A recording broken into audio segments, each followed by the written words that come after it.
Agency wouldn't come after them. Kilos are for suckers, the gang exclaimed. They immediately took bond to get cleaned up and live with them. Edward even opened up a bank account in his name. The club now vowed to secrets and dress codes, keep it plain and stupid. Only wear t-shirts, jeans, and sneakers, and not too much gold, standard street guy, not a mobster wearing a $2,000 suit. This would make the FBI notice everything. The number one rule of all was, say no to drugs, another secret. It was now 3 years later, 1988. The 8-Ball Club was in full swing. They had drug runners, drug peddlers, Lolita number, Bears runners, Puerto Rican lottery runners, etc., all sorts of workers. Except killers, because thou shalt not kill. Besides, it's bad for boozy-ness. Meanwhile, the mob was busy blowing one another's brains out. In Brooklyn, gangster rap lives on until the break of dawn. So they say. At the White House, the president caught wind of the new dawn, the mob killings, cop killing records, etc., and put his foot down. All of a sudden, laws were passed in Capitol Hill to change what was going on in America, and the 8-Ball Club, without a worry in the world, continued their operations. Meanwhile, the FBI went after the Bronx mob for the next 4 years. Business began to boom at East 180th Street. People came from across the George Washington Bridge to buy bundles of drugs. Coke, dope, crack, etc. It was 24 hours of non-stop sales. All you could see were New Jersey plates, Pennsylvania plates, Delaware plates, and even Boston plates, all driving down the South Bronx. They sure didn't come to sightsee or visit the first African American mayor. Many drug dealers had to fly to their native lands and dig holes in their land to hide millions, while the feds battled it out with the mob. The Drug Enforcement Administration took notice and went after the Colombian cartel full force. Drug seizure laws were placed in effect for seizure of all properties, land, homes, cars, boats, money, jewelry, etc., anything that was purchased with drug money. Harsher punishment was doled out for those caught selling or buy ing drugs. The 8-Ball Club now began to worry and needed to hide their money. Bond learned in the war that the enemies dug tunnels to hide weapons, POW, etc., so he suggested to hide the money nearby. They picked the perfect spot, the old tree at the zoo. Francisco told Bond that they would get together at nightfall with the needed equipment to build a small tunnel in the enclosed wooded area. Francisco took charge of the accounts and told Edward to close out most business accounts for a total of $500,000. They all went and hid the money along with the weapons as suggested by Bond, a real trooper. Bond was back in the day. They cleverly wired a street lamp to supply electrical power to their manhole or foxhole. As Bond would state it, they vowed to protect the money daily by taking turns going to the zoo as visitors for a change. It was now 1990. The Bronx was in an all-out war for the drug spots. Every drug dealer was shooting other dealers to take over their turf and earnings. No pain, no gain, was the street saying. Best friends shooting best friends for the taking, brothers setting up brothers for the taking, anything goes in this drug war.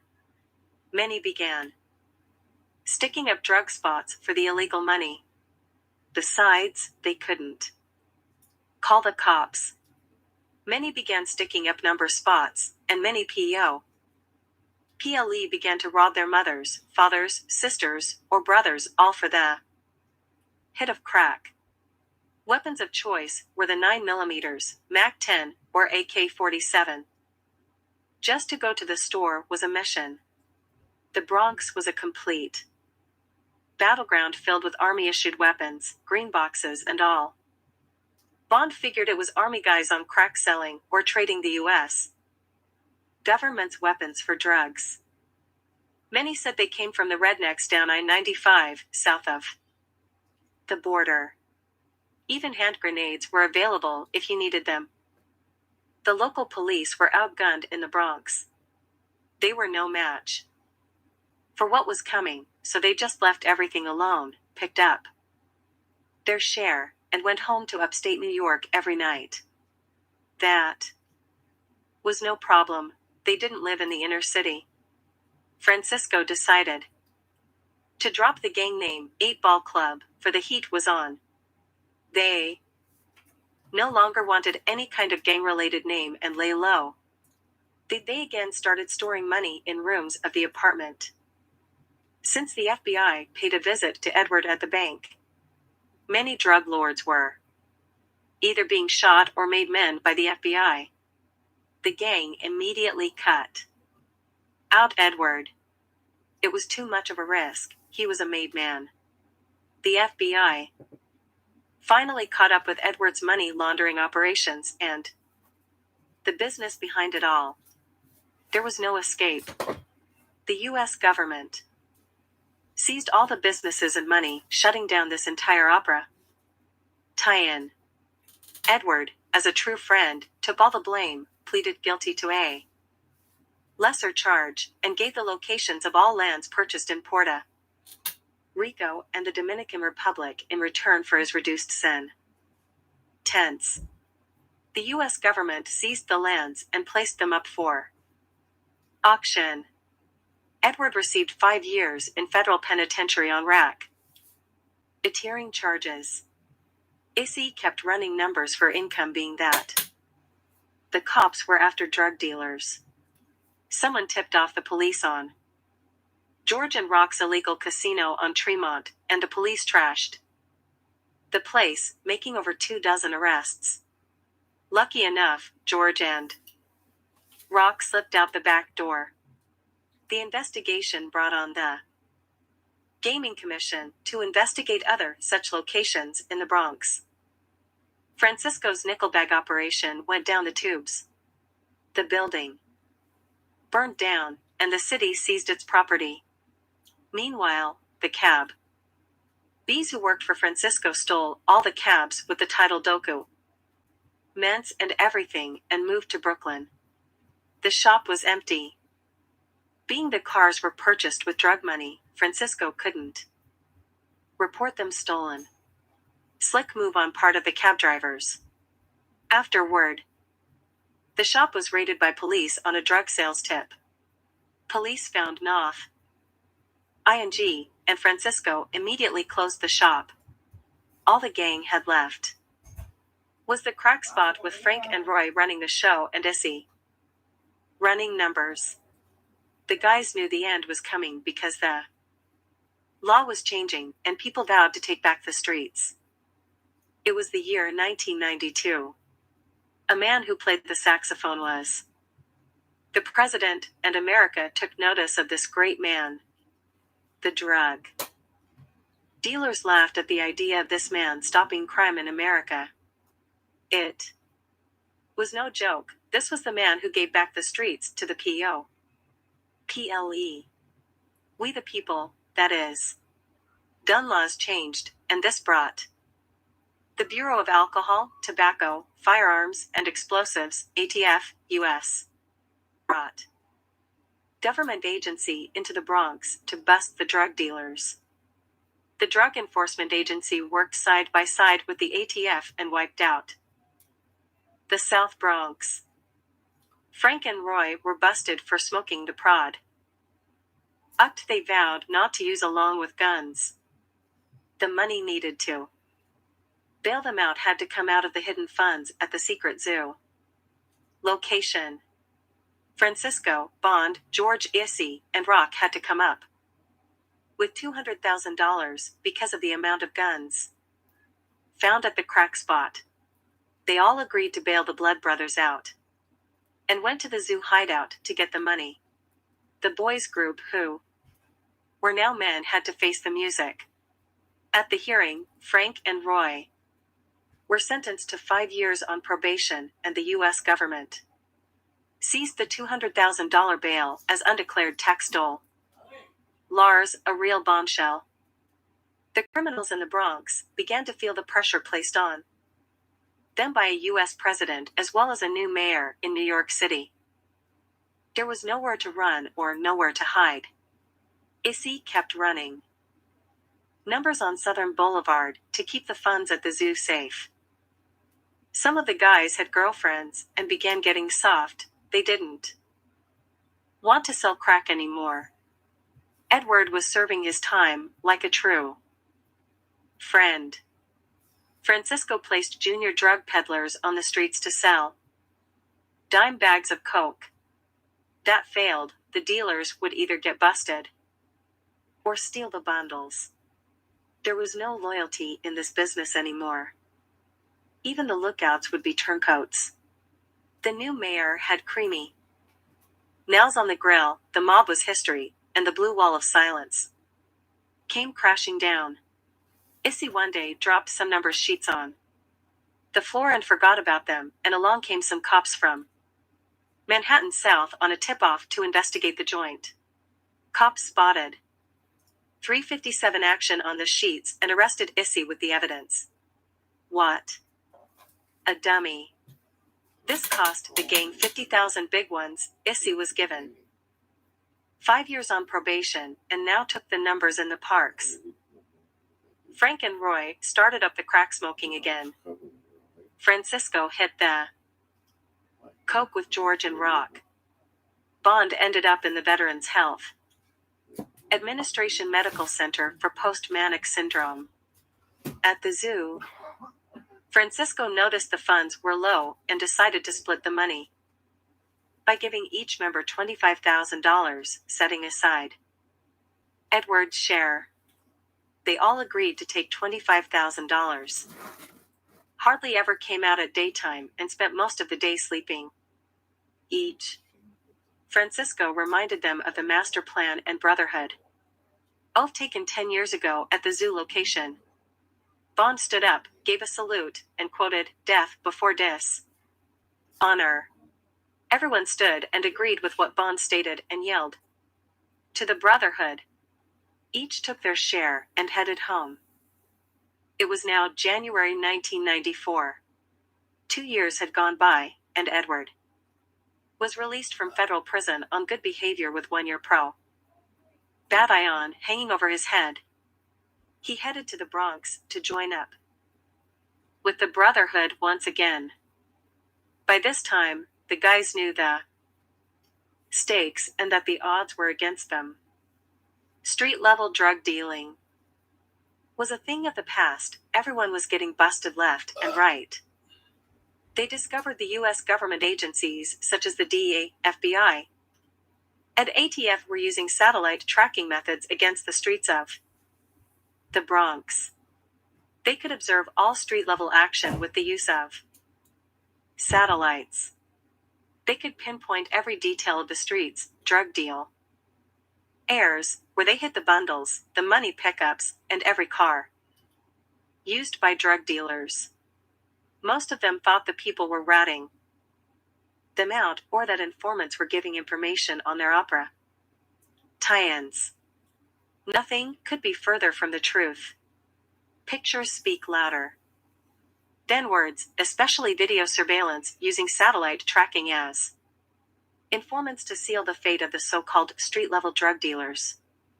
This new wave of technology did not only catch the dealers, but now the buyers as well. Now the buyers were taken by surprise by new federal laws set in place without their knowledge. Anyone caught buying the drugs would have their cars, motorcycles, or even bikes seized by the police. Thousands of buyers lost their motor vehicles because of this new federal law. The pressure was on, and the heat was in Washington, D.C. The man who played the saxophone knew the beat and the score of the game. Were taken by surprise by New. Bond, who had military experience, got the guys together one evening at the zoo to discuss what was going on in the Bronx with this street crime unit and the feds. He explained how certain military task forces operated and how the police were using similar operations with the feds. The guys were surprised on how Bond, a veteran of the United States, knew so much of what was going on. Francisco stood up and declared war on the street crime unit as he snorted some coke. Bond laughed and said, "How are you going to fight Casper the military ghost?" Everyone was puzzled with this statement and said not a word. Bond began to explain, "You cannot fight what you can't see, nor hear yet feel its existence, the ghost being satellite tracking. The new wave in crime fighting, gentlemen." The guys could not believe what they were hearing. They hardly ever watched television with being in the streets all day. Edward agreed with what Bond was saying and suggested a plan to Francisco and the guys. He said, "What if we started a phone operation, selling drugs by phone calls only? They can phone in how many they want and set up a meeting place to get them inside buildings, public parks, etc., somewhere where the police wouldn't notice sales of drugs, how much of what was going on." Francisco said that it might work, and Bond agreed that it was a perfect idea. Francisco told George and Rock to rent a one-bedroom apartment around Bronx Park South to be near the zoo hideout. He told Roy and Frank to go and print up 10,000 business cards with a local phone number that Bond would get from the telephone company that morning. Edward agreed to use his share of the left over money to start their new underground operations, while Issy lay low, still taking numbers at the parks. George went around spreading the news to his buyers to keep the customers in their turf. The printing shop got a little bonus from Roy and Frank, and within 24 hours, the guys began circulating business cards to their private customers only. Within 1 week after installing the phone at the one-bedroom apartment, business began to boom.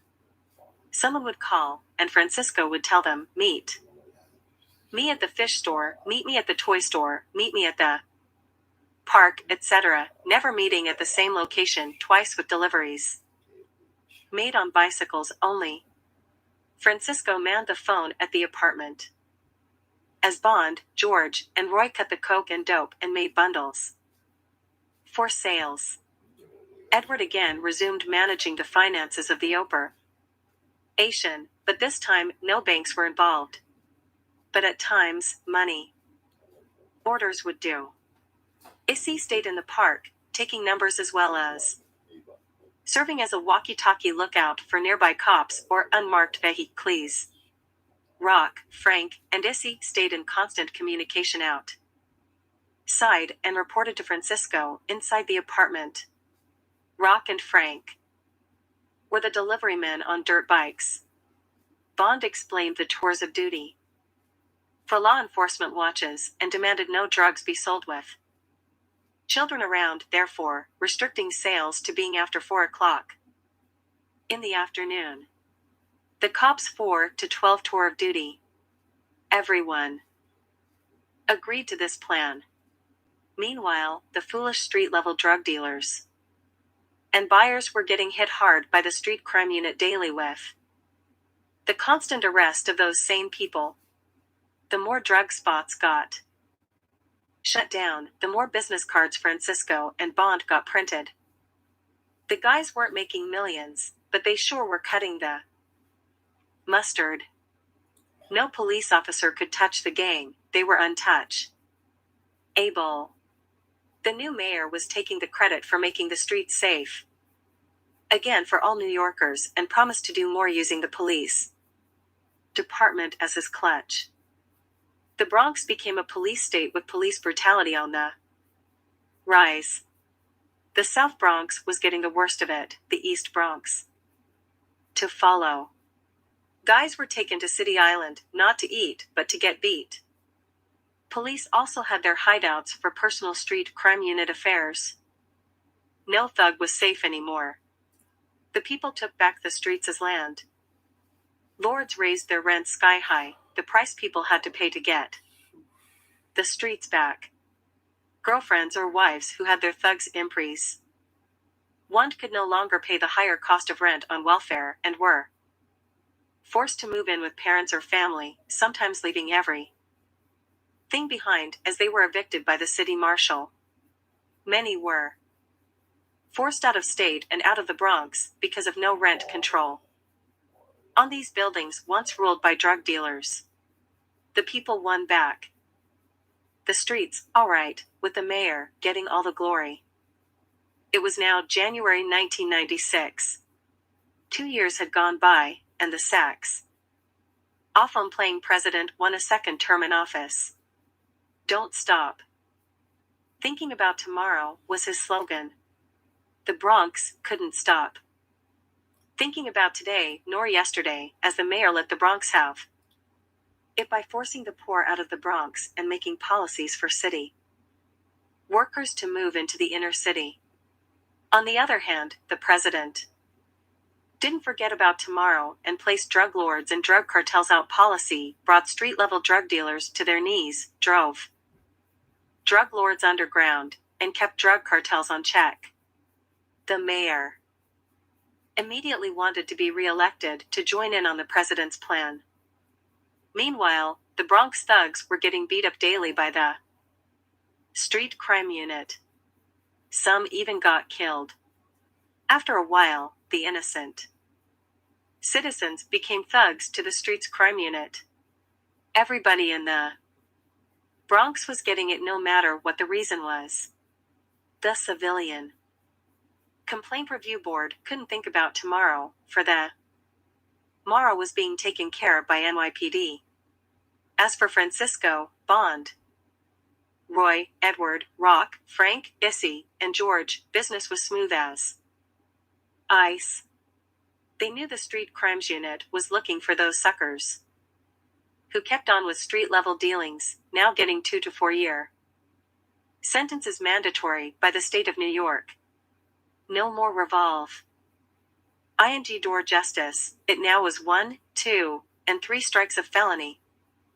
And you're in for life. The guys wanted no part of that. Soon every one started or joined the new wave of drug sales and drug buying. Everything was private and personal. Meanwhile, the mayor claimed victory by winning a second term in office. Hooray for him.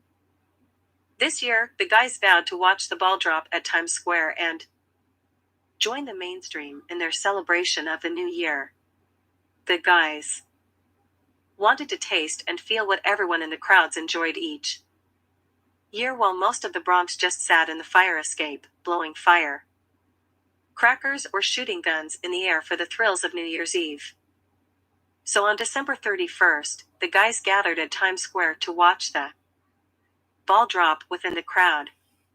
The final countdown came, and when it hit 1, everyone shouted and screamed, "Happy New Year!" The guys started hugging each other, and people that they didn't even know started hugging them too. The guys felt like they were on top of the world, but they didn't stop thinking about tomorrow because they realized they lived in the ghetto of the Bronx. They sadly left the mainstreamers, knowing the facts, the truth, of who they are, the Bronx. They all ran to catch the number 2 train back home. On the train, Bond told the guys that watching the ball drop would be part of their master plan if they don't make it to the year 2001. Francisco agreed and said, yes. December 31st would be perfect for our master plan at the zoo. On his agenda, passing new gun laws with the 3 strikes and you're Rest of the guys questioned what the plan would be, and Bond told them not to worry about tomorrow. They all laughed and agreed to whatever plan suited them fine. They got back to the Bronx and wished everyone a happy new year. It was now officially 1998. The gang had everything running smoothly. The drug spots were in ruins.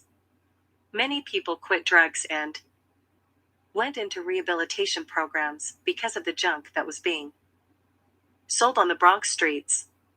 It seemed that nobody could get a hold of the real stuff. Street-level punks were cooking up homemade coke, using aspirin and speed and other hallucinogens in their mixture and mixing cancer pills, morphine, downers, and other hallucinogens to make fake heroin in Bronx apartment kitchens. It was a real mess out there for street-level drug dealers.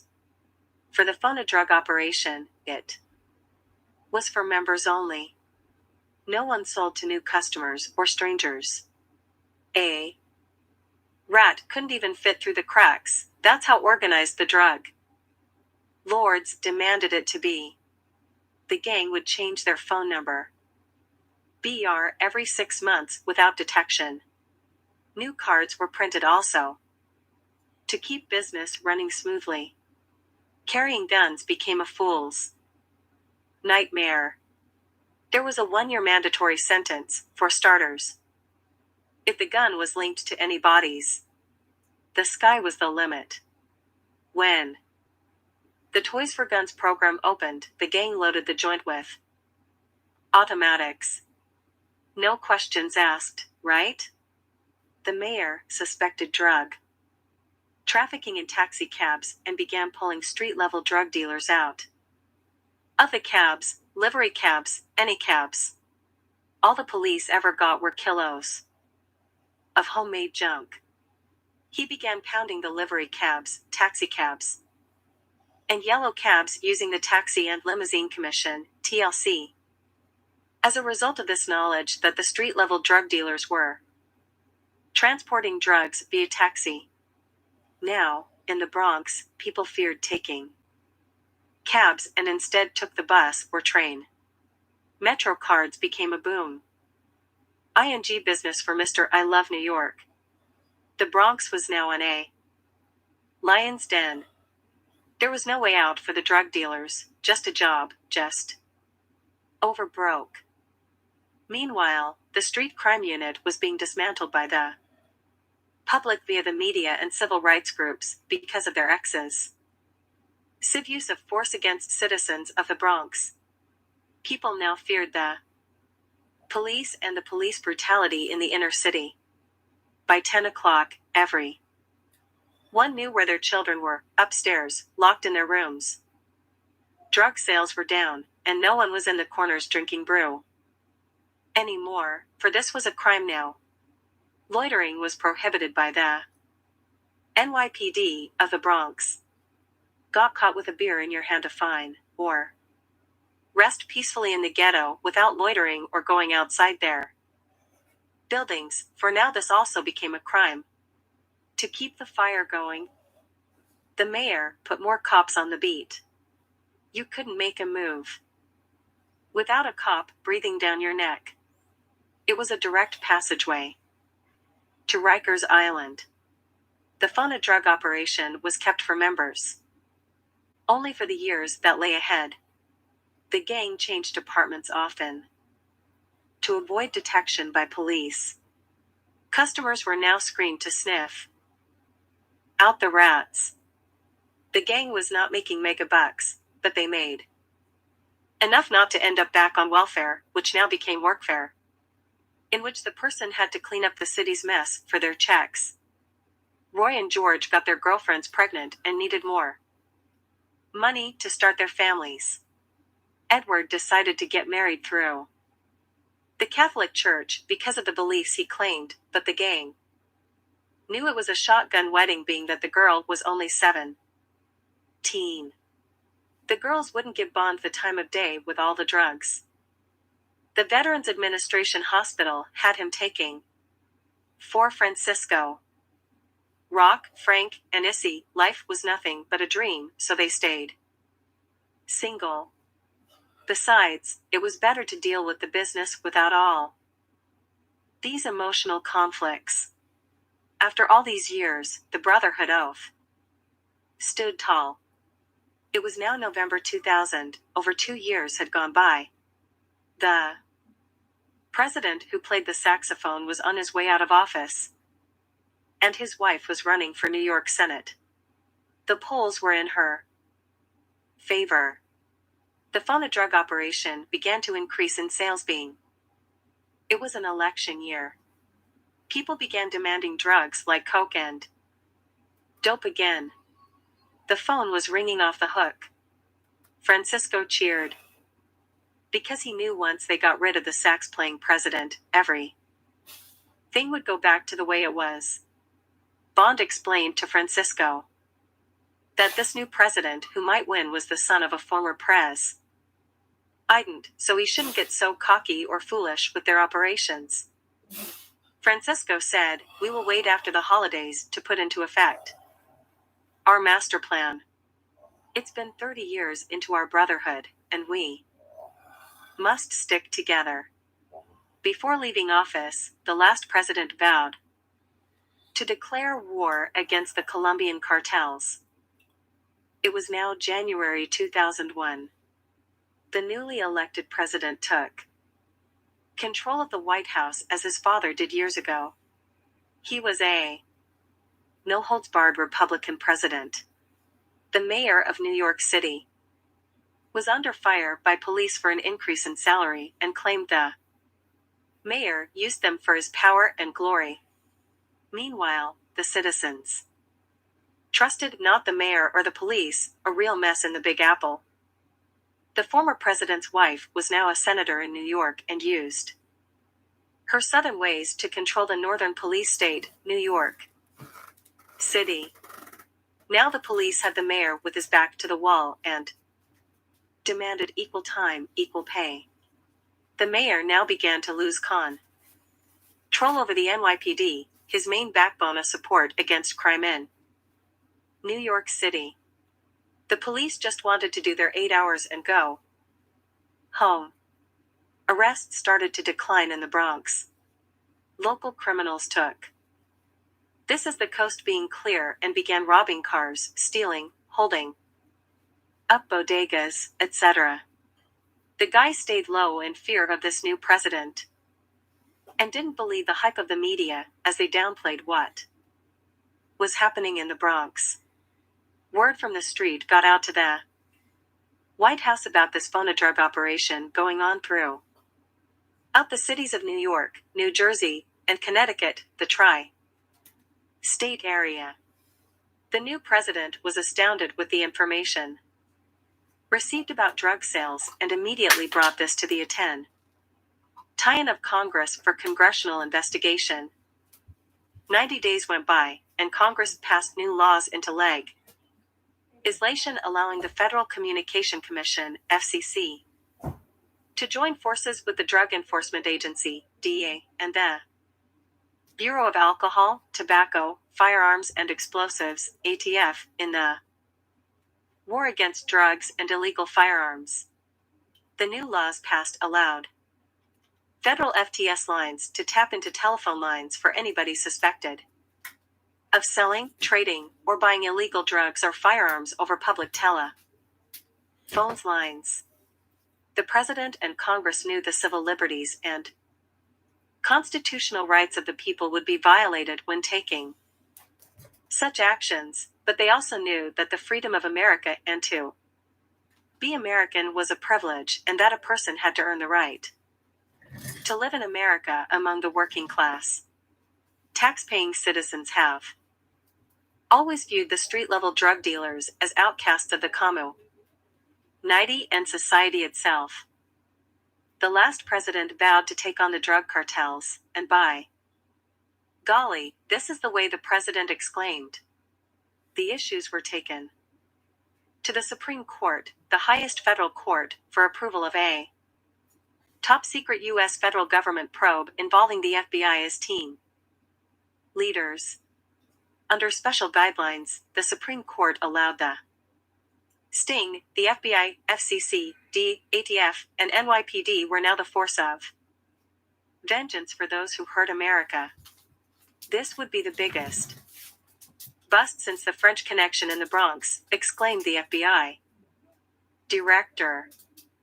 Meanwhile, back in the Bronx, Francisco was busy taking orders for coke and dope in a different apartment with Bond and Frank now making deliveries to change the faces of the delivery men. Everything seemed normal out in the streets. Issy kept up with the numbers in the park and called in every half hour to report whether or not the coast was clear. Rock, Roy, and George cut the material and bagged it into bundles, while Edward kept up with the finances. The guys kept up with the media reports to be updated with what was happening to the police department and the mayor. Little did they know that the plan the U.S. government had no leaks to the media. It was foolproof. At the White House, the president set the date for his operation, President's Day, February 19, 2001. Federal FTS lines would officially intersect with the FCC lines starting with Public New York telephones, then the Public New Jersey and Pub. Lick Connecticut telephones to link calls to illegal criminal activities in the tri-state area.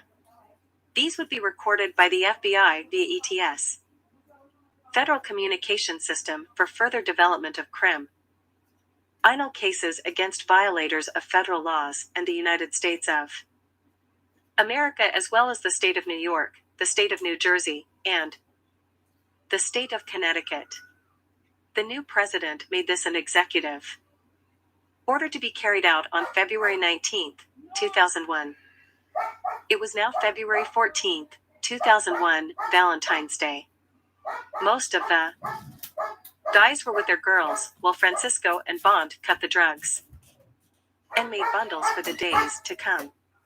Issy took his turn in making deliveries since the numbers were slow on Valentine's Day. Everybody wanted to buy things for their sweethearts.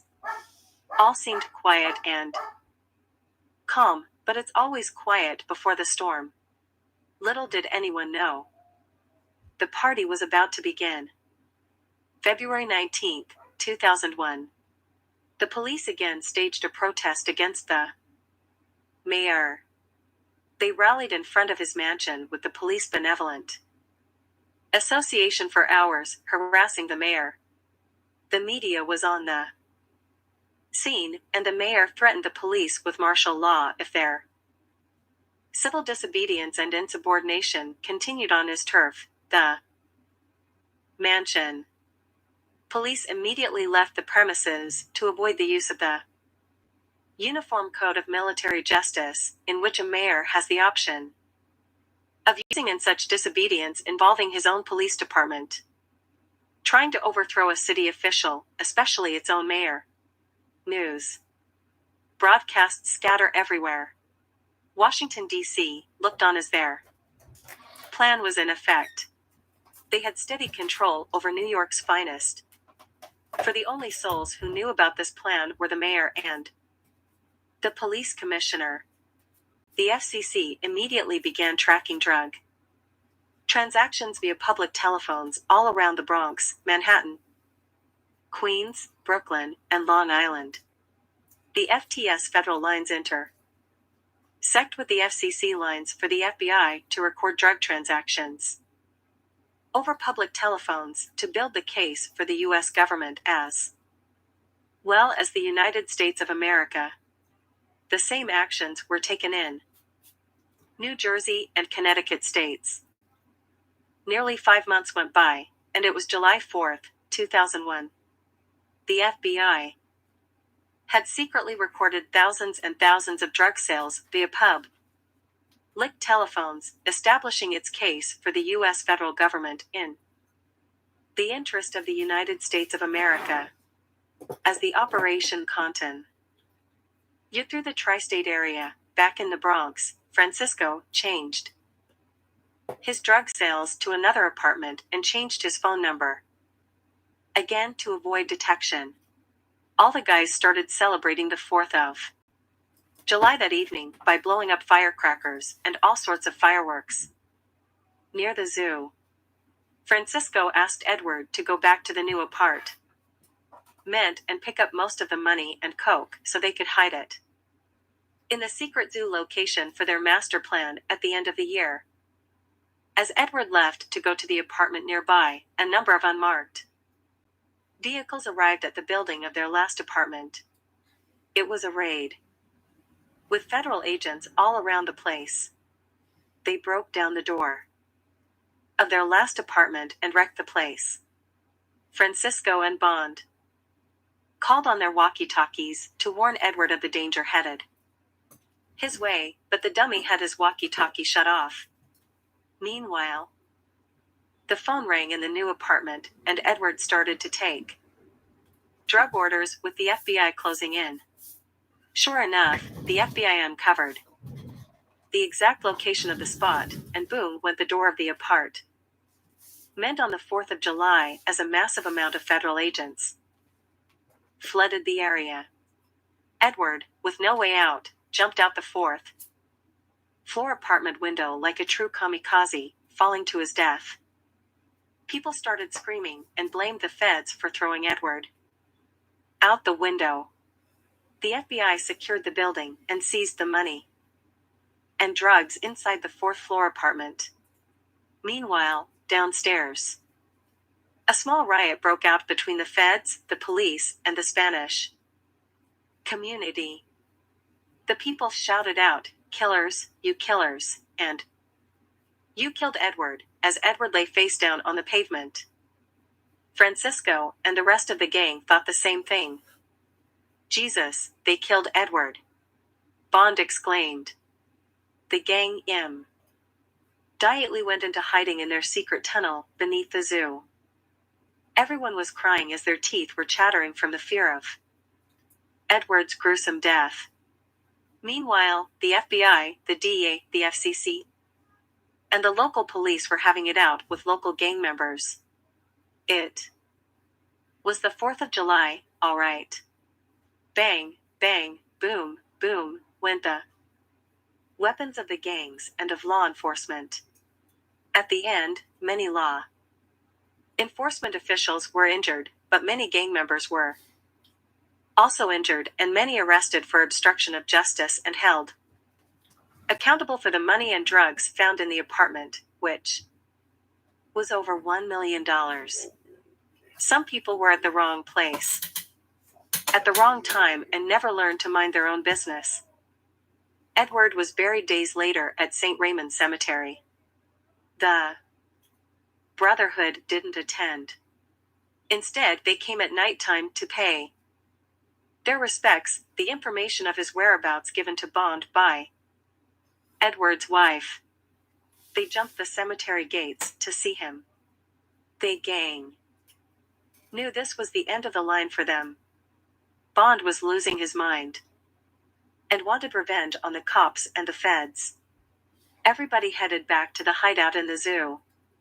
Rock, Roy, George, Issy, Frank, and Bond told Francisco there must be revenge to honor their fallen brother as they all snorted coke all night.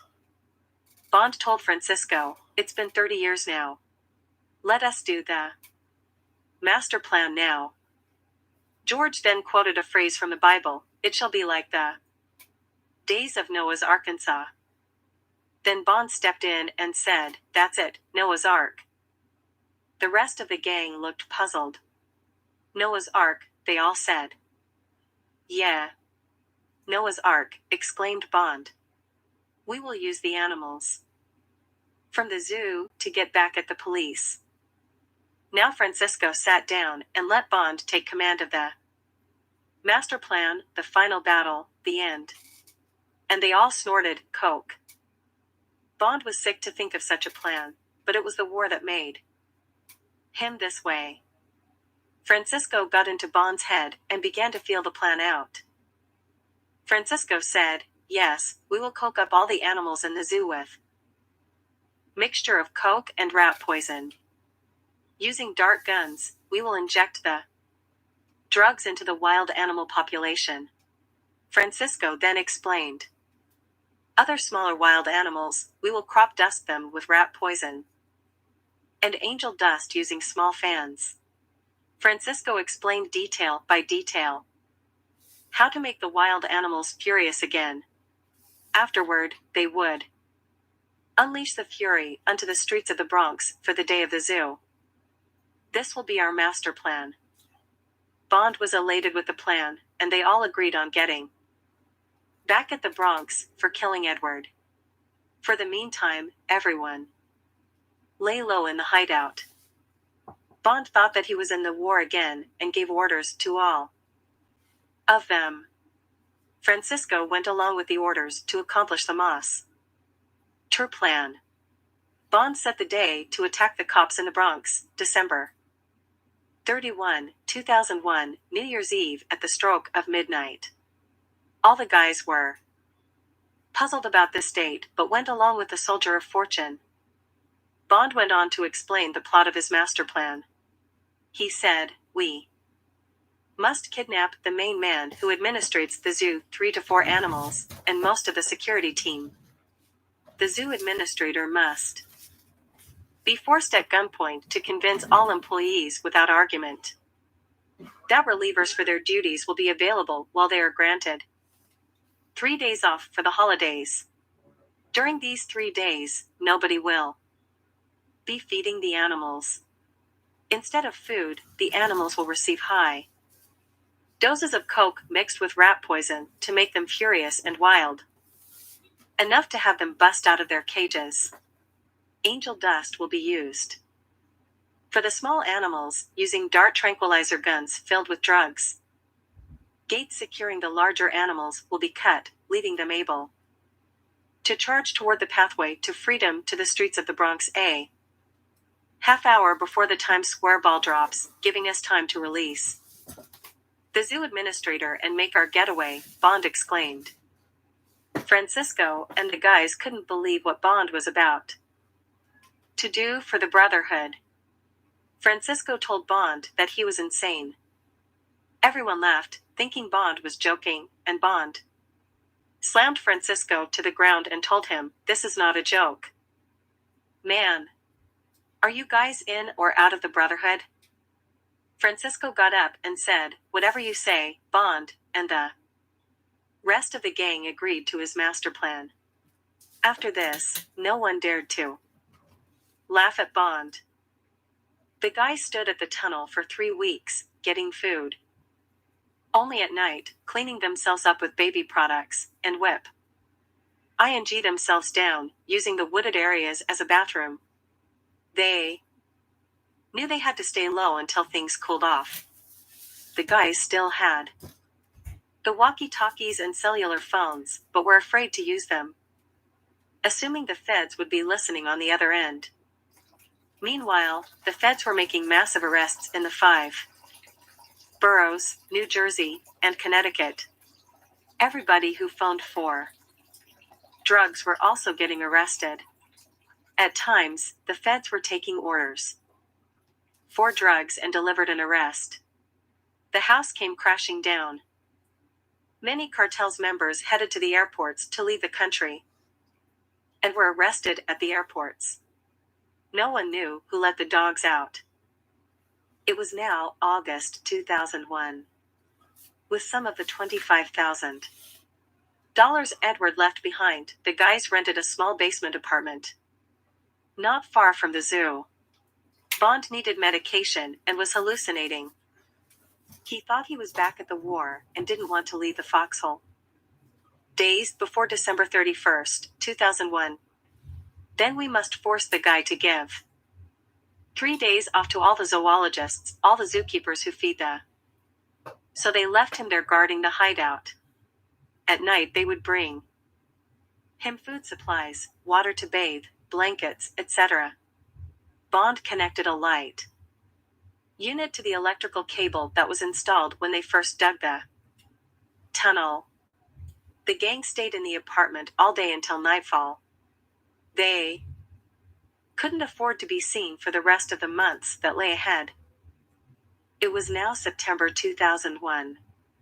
Back at Washington, D.C., the president approved the budget for NASA for a mission of launching a new international satellite for the purpose of international satellite tracking of worldwide drug trafficking, starting the mission in South America and Mexico. This would be the ultimate weapon for the war on drugs. America would now be able to take their coastal lines back and free them from this past criminal enterprise that had cruelly destroyed America, the home of the brave. News reports were out concerning the launch, and criminals everywhere were going under ground, leaving the country or changing states where they lived. Many started working for a change and quit selling drugs. The guys were back in the basement apartment, watching news reports about the satellite on a television they purchased earlier that day. They couldn't believe what was happening in America, yet they wouldn't give up. Francisco was angry and upset. The rest of the gang were losing their minds with all the coke they were snorting, and showed no emotion or remorse to the media hype because of the master plan they were going to carry out on New Year's Eve.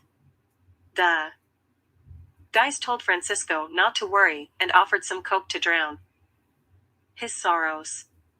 Bond was being medicated with marijuana daily to help him with his pain. After 2 weeks, he came out of the hideout at the zoo and joined the gang at the basement apartment. It was now October 2001. The gang knew it would be a harsh winter, so they purchased a couple of heaters for the hideout and began to purchase enough coke, angel dust, and rat poison for the animals at the zoo. They also went to Long Island and purchased tranquilizer guns and hundreds of darts. The darts would be later drained and filled with their own chemical solution containing coke, angel dust, and rat poison. As Bond and Francisco cooked the chemical solution in the basement apartment, the rest of the guys went to. 1 week had passed, and the guys had everything they needed for the master plan at the zoo. They waited until nightfall to take the supplies to the tunnel at the zoo. When they got to the zoo, they quickly uncovered the pit and loaded the place with the equipment purchased earlier that week. They set up the heaters in place and loaded the dart guns with the homemade darts. "We are now ready for the master plan," exclaimed Bond. "From here on, the sky is the limit. There is no turning back now." The guys cheered Bond on and immediately headed out of the zoo without being detected. At the basement apartment, everyone began to smoke marijuana, snort coke, and drink beer for the remainder of the evening. They now had to plan the kidnapping of the zoo administrator and find his whereabouts in the zoo areas. They needed to know where he was, what car he drove, and what time he came to work, the whole 9 yards for a successful kidnapping without being detected. The gang kept a low profile for the weeks ahead. It was now November 2001. The gang went to visit the zoo daily with notepads to write down important information about the animals. They mainly asked the zookeepers how the animals were locked up and released, how they were fed, etc. The gang mainly wanted the location of the devices used to release the animals out of their cages. When the zoologist personnel asked questions about what interest they had in obtaining this information, the guys would tell them it was for their son's school projects. The gang came to the zoo daily, using an instant Polaroid camera to take pictures of the cages, the pathways leading to the cages, and the gates to be cut. They asked employees who the administrator was and where his office would be located, and they got the information with no problem. They learned that the zoo had an electronic lockdown, just like Rikers Island cells. Each card keyholder was responsible for lock. ING down the area, and the main zoo administrator, Mr. Johnson, had a master electronic key to open all gates, just what the gang was looking for, the key to this city zoo. The gang observed Mr. Johnson arrived daily at 8 a.m. in a red Ford pickup. The gang began clocking the zoo administrator's duties and whereabouts each. Purchase lock cutters and wire cutters. 1 week had passed, and the guys had everything they needed for the master plan at the zoo. They waited until nightfall to take the supplies to the tunnel at the zoo. When they got to the zoo, they quickly uncovered the pit and loaded the place with the equipment purchased earlier that week. They set up the heaters in place and loaded the dart guns with the homemade darts. "We are now ready for the master plan," exclaimed Bond. "From here on, the sky is the limit. There is no turning back now." The guys cheered Bond on and immediately headed out of the zoo without being detected. At the basement apartment, every one began to smoke marijuana, snort coke, and drink beer for the remainder of the evening. They now had to plan the kidnapping of the zoo administrator and find his whereabouts in the zoo areas. They needed to know where he was, what car he drove, and what time he came to work, the whole 9 yards for a successful kidnapping without being detected. The gang kept a low profile for the weeks ahead. It was now November 2001. The gang went to visit the zoo daily with notepads to write down important information about the animals. They mainly asked the zookeepers how the animals were locked up and released, how they were fed, etc. The gang mainly wanted the location of the devices used to release the animals out of their cages. When the zoologist personnel asked questions about what interest they had in obtaining this information, the guys would tell them it was for their son's school projects. The gang came to the zoo daily, using an instant Polaroid camera to take pictures of the cages, the pathways leading to the cages, and the gates to be cut. They asked employees who the administrator was and where his office would be located, and they got the information with no problem. They learned that the zoo had an electronic lockdown, just like Rikers Island cells. Each card keyholder was responsible for lock. ING down the area, and the main zoo administrator, Mr. Johnson, had a master electronic key to open all gates, just what the gang was looking for, the key to this city zoo. The gang observed Mr. Johnson arrived daily at 8 a.m. in a red Ford pickup. The gang began clocking the zoo administrator's duties and whereabouts each day, setting up the kidnapping plot. The gang observed him carrying the master key everywhere he went. Through the window on the door, Francisco observed the time clock of the employees set in his office and observed the payroll book on his desk that contained all the employees' addresses and phone numbers. Francisco called the gang over, and they took quick pictures of the area. Bond said, "We will need that book to secure our master plan.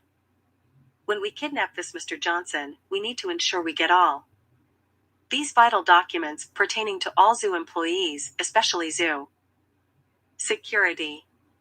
Thanksgiving was coming up soon, so they went back to the basement apartment to lie low for the next 2 weeks. They were too close to their master plan to fail now. Meanwhile, news reports talked about NASA launching the new international satellite on December 1, 2001, at the Kennedy Space Center in Florida. NASA reported all systems were go for this launch date.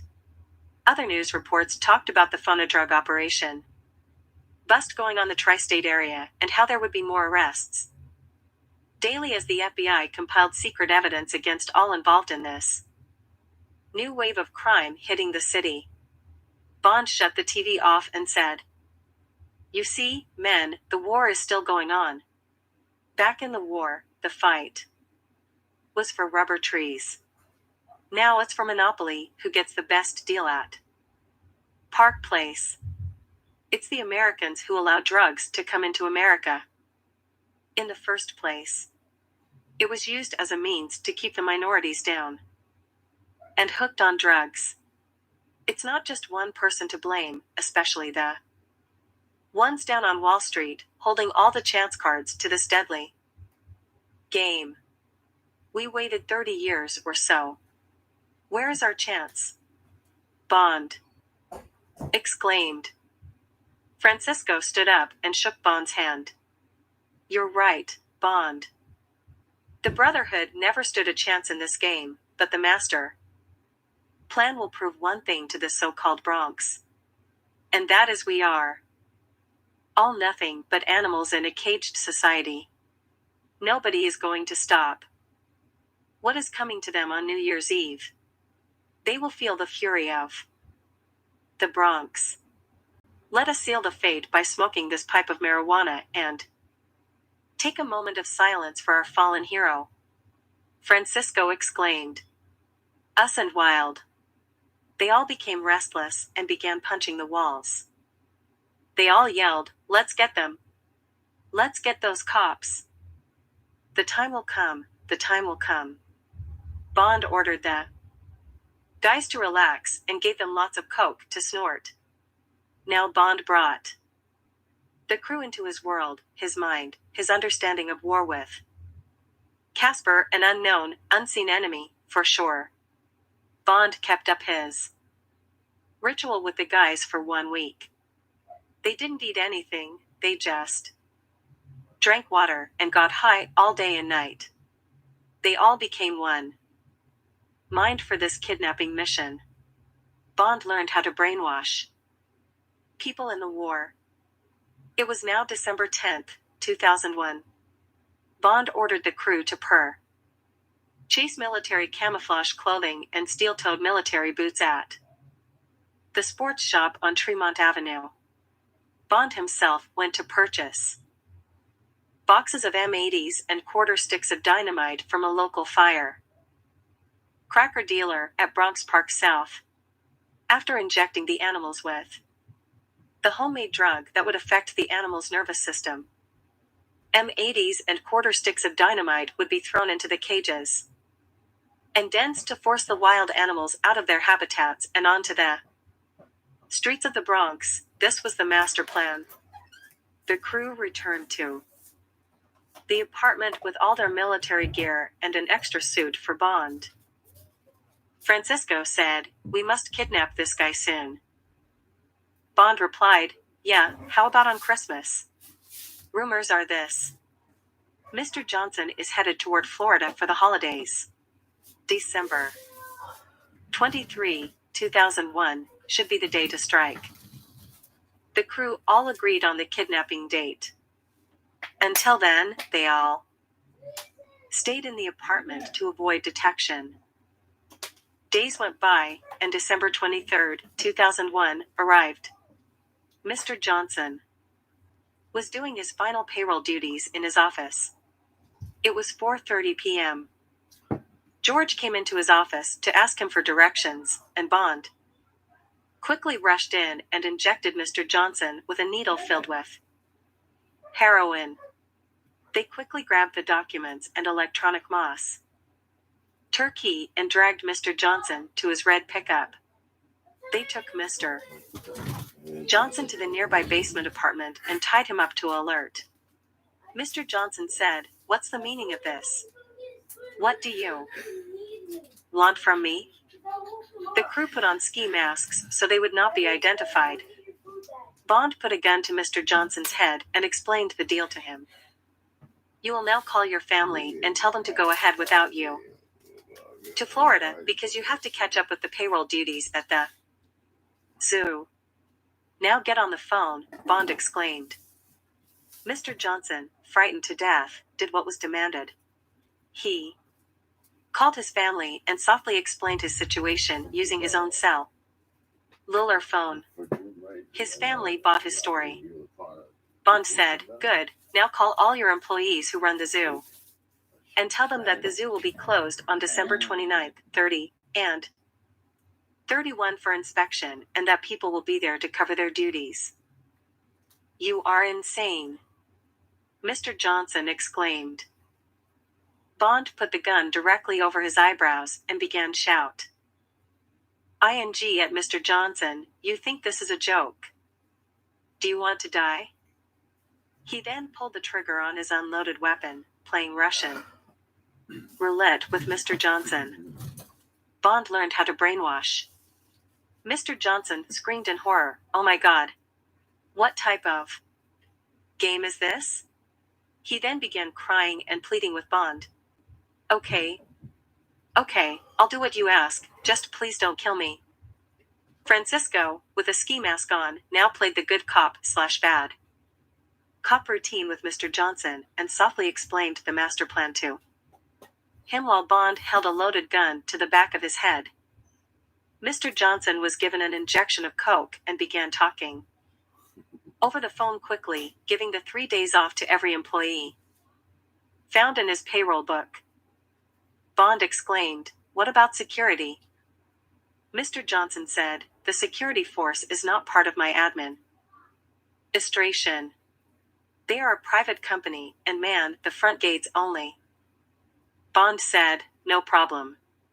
When the time comes, we will knock out the guards with tranquilizing darts. Tomorrow will be Christmas Eve, and you will call your family and advise them that you won't be able to join them until December 31st, 2001. It's that clear, Mr. Johnson." Mr. Johnson said, "Whatever you say, boss.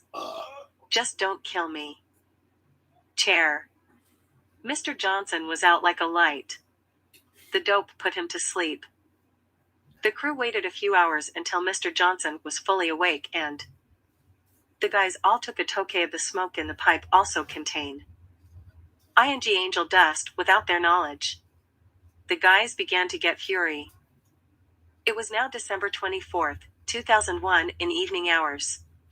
All employees of the zoo had gone, elated knowing that they received 3 days off with pay. The crew had the zoo administrator tied up to the radiator. Earlier that day, they had him call up his family to explain his delay. Mr. Johnson was officially on vacation from his job, so no one knew he was missing. Rock and Roy dumped his truck in the Hunts Point area of the Bronx. The crew now had an extra guest to spend Christmas with. Everyone brought plenty of food and drinks for their last Christmas together. Mr. Johnson asked for marijuana because that's what he did after hours at home, he confessed to the crew. Like they gave a damn, some zoo administrator. Everyone ate and drank wine, beers, etc. Mr. Johnson even stuffed his face. They sang Christmas songs, watched TV, and broke out the marijuana, which Mr. Johnson couldn't get enough of, as well as the coke. It truly became a white Christmas then. The crew kept the party going until AM hours of Christmas Day, and by then, everyone was drunk, including the zoo administrator, Mr. Johnson. Christmas Day was spent sleeping off the hangovers. The remaining days that lay ahead were spent roaming around the zoo and checking out the security guards' positions and schedules. The crew clocked their every move. It was finally December 29th, 2001. The crew was ready for the master plan. Bond had the administrator call security at the zoo and tell them that the zoo would be closed on December 29th, 30, and 31. Security didn't question the authority of the zoo administrator and told him it was okay, and they immediately closed the zoo gates, posting guards in front of them. The guys waited until 4 p.m. and grabbed their gear to head toward the zoo hideout. They left Issy behind to watch Mr. Johnson and agreed to keep in radio contact using their walkie-talkies. The crew arrived at the zoo and hid until nightfall. They each put on their military camouflage gear and boots. Bond led the assault team out the tunnel and said, if the guards get too close, shoot them with a tranquilizer dart. Not the ones we intend to use on the N.Y.P.D. Males. Each of you will only have 2 tranquilizer darts, so don't miss. Do you understand? Bond immediately got into war mode and shouted, let's move out. Each man was loaded with hundreds of darts with a single shot pistol. Bond and the crew knew the zoo ever since they were kids, so they knew more or less which animals to hit first. They sabotaged the gates first, cutting fence links, cutting locks, etc. This took a couple of hours. Most of the animals were inside because of the cold temperatures outside, 37 degrees, to be exact. Bond said, okay, the master key will open any cage. Let's hit the bears first. With the administrator's key, they opened the doors to where the bears were and used the electronic pass key to gain entrance to the bears' cages. They immediately shot the brown bears and black bears with the darts containing the coke, angel dust, and rat poison mixture. The bears went wild. Bond screamed, get back, get back. We won't release any N.Y.P.D. males until December 31st, 2001, at midnight. They slammed the gates and repeated the same action on most of the population. They hit the polar bears, lions, tigers, elephants, bobcats, black panthers, wolves, gorillas, monkeys, giraffes, buffalo, horses, donkeys, beavers, alligators, antelope, deer, baboons, moose, zebras, oxen, woodchucks, penguins, moles, gnus, orangutans, bison, etc. The guys hit everything and anything that moved that night and repeated the dosage before daybreak. The guards didn't suspect a thing. Bond called Issy and confirmed Phase 1 was completed. It was now the morning of December 30th, 2001. Bond and the crew got a couple of hours of sleep and snorted some coke to keep awake. They managed to steal some zookeepers' uniforms and put them on, and they acted like they were coming on shift. They walked past the guards at the front gate and went to take care of business. They waited until noon and again fed the animals with drugs. They would sweep up any darts they could, being that the animals were getting furious because of hunger and couldn't get sleep. When 4 o'clock p.m. came, the guys walked out the zoo, acting like employees at quitting time. The guards didn't suspect a thing. The crew quickly got something to eat and quickly returned to the hideout in the zoo. The guys said, yes. They radioed Issy, confirming Phase 2 was completed. They stood in the hideout, resting until nightfall. When night came, Bond again led the men into battle, assaulting all the animals again with double the dosages from before, but this time they even assaulted the larger birds such as eagles, hawks, owls, vultures, etc., any bird that bit.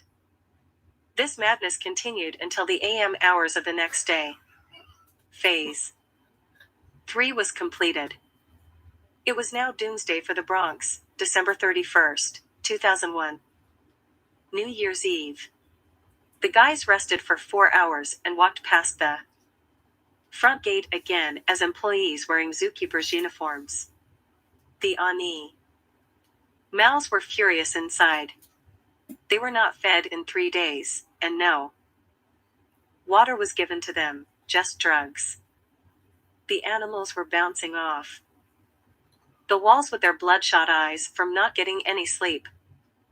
The animals were trying to crash out of the cages with fury and anger. It was no longer a zoo in there, but a jungle. The guards at the front gate didn't even notice all the noise the animals were making, being that they were too busy listening to their Walkman radio on full blast with their headsets glued to their ears.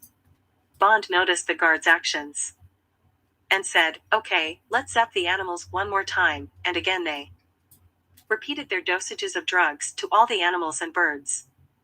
This seemed to quiet the animals down, like they were hooked on drugs.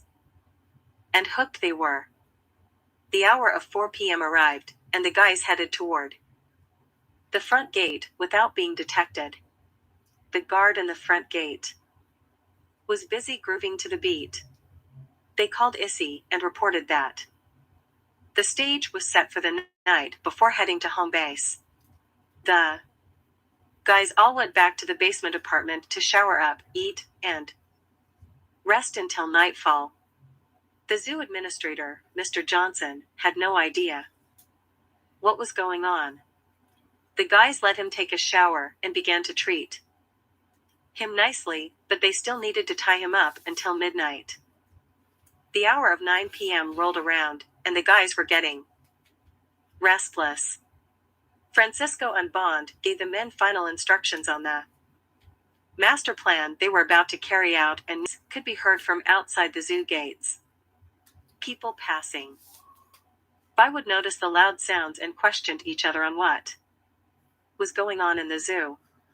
The guys knew they had to act fast and carry out the master plan sooner than they had planned. Bond insisted on letting the smaller animals out first, starting at 11 p.m. and larger animals thereafter. Without hesitation, they waited in the hideout until the final hour of the master plan. It was finally 11 p.m., December 31st, 2001.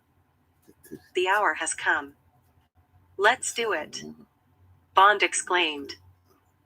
The crew began opening all the cages that held mostly all the smaller animals such as birds, monkeys, penguins, moles, snakes, etc. The smaller animals were wild and furious and quickly scattered, heading toward the main gate. Bond quickly instructed George to cut the locks of all the zoo gates and let the animals crash out of the zoo and onto the streets of Southern Boulevard, Bronx Park South, Bronx Park East, and Fordham Road. By the time they let out most of the smaller animals, it was 11:30 p.m. The people in the streets took notice of all the birds flying around, monkeys jumping on top of cars, and penguins holding up traffic on Bronx Park South, so they began calling the cops. Bond said, "Okay, this is it," and gave the crew hundreds of M80s and quarter sticks of dynamite. He instructed them to blow up many M80s every time they opened a cage of the larger animals. They would start off with the elephants, being who was going to get in the way of charging elephants. They opened the elephant cages and noticed the elephants were furious and mad, so they immediately exploded lots of M80s. This made them charge outside toward Southern Boulevard. They quickly moved to every cage, repeating the same actions. They released the lions, tigers, zebras, buffalo, giraffes, horses, baboons, antelope, deer, moose, orangutans, bison, gorillas, polar bears, donkeys, alligators, gnus, bobcats, black panthers, wolves, etc., all animals in fury. Meanwhile, at Times Square, the ball was dropping. 5, 4, 3, 2, 1, Happy New Year 2002. At this very moment, there. It by all means. Issy was left behind to guard the zoo administrator. Was a loud explosion at the zoo, and herds of animals were charging in fury down all directions of the Bronx streets. It was like a rumble in the Bronx, but with animals, man against beast. The worst part about this was that the animals had not eaten for 3 days and were hallucinating from the illegal drugs injected into their bloodstream. There was a citywide alert bulletin broadcasted on the emergency broadcast system to the televisions, but mostly no one in the city noticed the bulletin because everyone was too busy celebrating New Year's Eve. The mayor couldn't be reached at this hour. It was the day of the zoo. It was a jungle out there. Furious lions and tigers began ing the public as the voracious animals they were. Animals spread out for blocks, covering all areas of the Bronx near the zoo. People were getting trampled by herds of wild buffalo and bison. Monkeys began climbing the fire escapes of buildings, while the gorillas and orangutans pounded on the people hanging outside their buildings. Eagles came crashing through folks' windows as vultures dined on human remains left over by lions and tigers. Baboons attacked at ran dumb as black panthers hid in the city trees, awaiting their prey. Black bears, brown bears, and polar bears teamed up as a football team and mowed the people down. People would walk out their buildings and be trampled by antelope and deer zooming by. Many looked out the windows only to find a giraffe looking into their eyes. Wolves ganged up as a pack and left no trace of their victims, but bones. Elephants charged up police cars and turned them over, crushing men to death. As horses galloped through the windshields of many, donkeys just sat there, blocking the traffic, as rhinos and hippos round all sort of vehicles. Bobcats went up the number 2 and 5 train stations, attack ing people returning to the Bronx from Times Square. Many thought it was the end of the world, and others grabbed guns and shotguns, automatic weapons, knives, etc., anything they could get a hold of, and started fighting back. By this time, there were police helicopters, media helicopters, and FBI helicopters all over the Bronx area. Animals' rights activists observed people gunning down the animals in cold blood and took to the streets to defend the animals, as well as the zookeepers and zoo employees. A riot broke out in the streets of the Bronx, and at the same time, people were getting killed or injured by this jungle called the Bronx. The mayor was finally reached and notified of the situation in the Bronx, and he immediately called out the U.S. National Guard and put martial law into effect in the Bronx. Afterward, he contacted the President of the United States in Washington, D.C., to report the disaster going on in the Bronx. The President ordered the Pentagon to take charge of the situation in the Bronx. Meanwhile, people began breaking into storefronts and looting the Tremont and Fordham areas as animals ran past them. The entire police force in the Bronx was involved in stopping the rampage and had no time to arrest the looters. There was just screaming everywhere, gunshots rang out, there were hails of bullets in the air, car horns were beeping, cars were crashing, and there were explosions as well. The master plan had worked, but the guys didn't expect that it would lead to such tragedy and disaster. The Pentagon ordered hundreds of amphibious helicopters with cages attached to them to secure the runaway zoo, as 2,000 U.S. military Marines armed with automatic tranquilizer guns were deployed from a nearby aircraft carrier. The president immediately declared the Bronx a disaster area and ordered the Red Cross to assist the injured. Meanwhile, Francisco, Bond, George, Roy, Rock, and Frank were down in the tunnel under the zoo, trying to plan their getaway. It was after 1 a.m. in the morning, and all the guys heard all night were screams and yells of horror. Francisco called Issy and told him to release the zoo administrator and torch the apartment. Issy told Mr. Johnson, "You are free to go," and torched the apartment. Mr. Johnson yelled, "You are insane," and ran off into the streets, only to face himself with the wolves. Issy ran out of the blazing apartment and saw Mr. Johnson being attacked by the wolves. Issy couldn't believe what was happening as he looked around the area. People were running, cars were burning. The building that he had set on fire was burning, and animals were everywhere. All of a sudden, a gorilla grabs him in a bear hug and breaks his back, killing him. Francisco later tried to call Issy, but found no answer.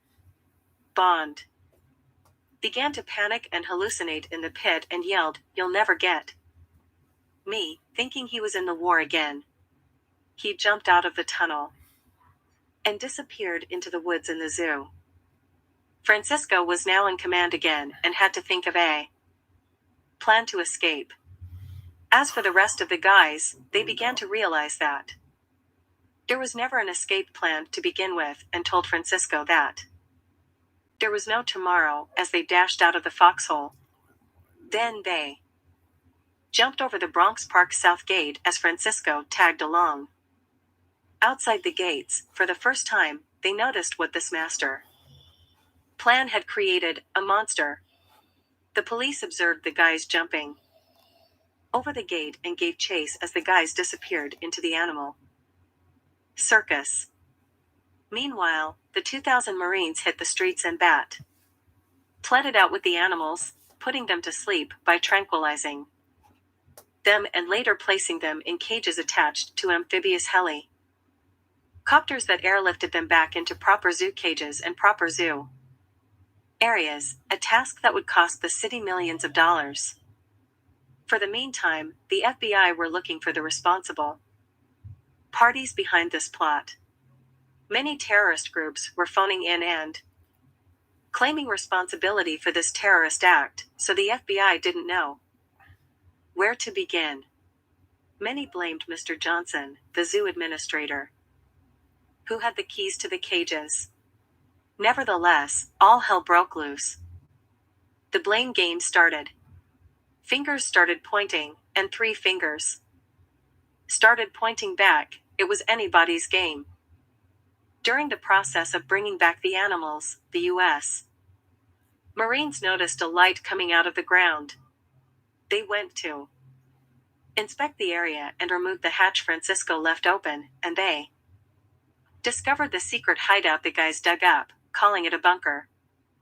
Inside they followed a small tunnel, finding all sorts of evidence leading to this federal crime.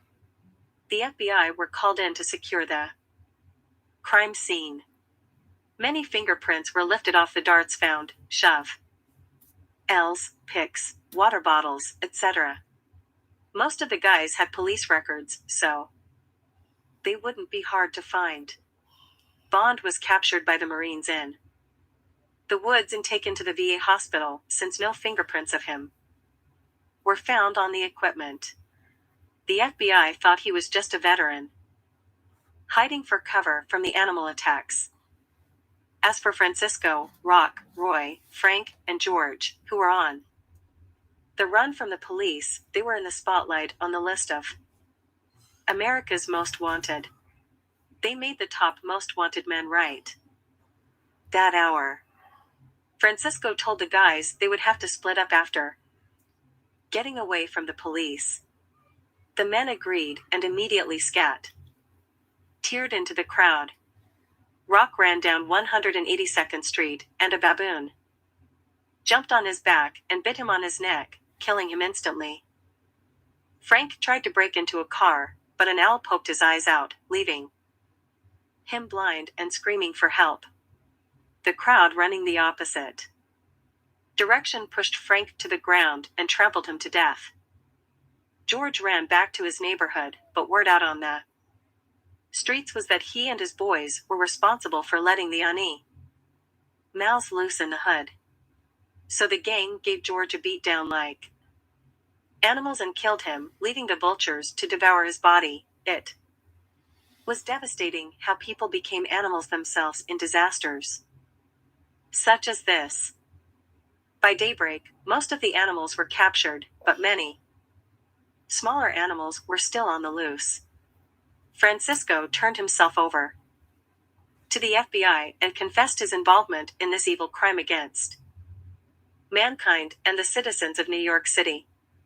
The police were so furious with the criminals who did this to the Bronx that when they caught Roy in the early morning hours, they didn't bother to arrest him.